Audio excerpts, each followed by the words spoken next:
Good afternoon mga boss. Ito yung na-install namin ngayon na fog light assembly. Then, yung Sondra H11. Yan, dito na-install namin sa Ford Everest 2006 model. Yan. Ito mga boss, yung na-install namin na assembly. Yan. Bale, ito yung stock niya na halogen. Ito yung stock niya. Pinalitan na ng Kion Sondra H11 5K. 19,200 lumens siya mga boss. Yan, sa kabila naman.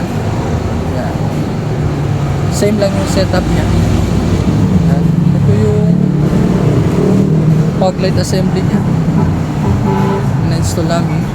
Then, Kion Sondra fog light H11 19,200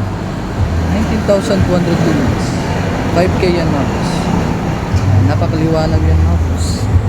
Then, ito yung switch na nilagay namin. Yan.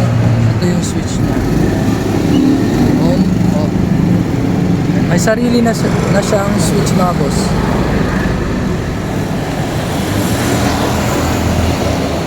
Ito yung maganda sa kanya kasi may sariling switch. Yan. Then, ito yung stock ni Bossing sa Ford Everest. Yan. Yun lang mga boss. Visit our shop sa Andres Auto Accessories, Governor Ramos Street, Santa Maria, Prating Circle sa Dios.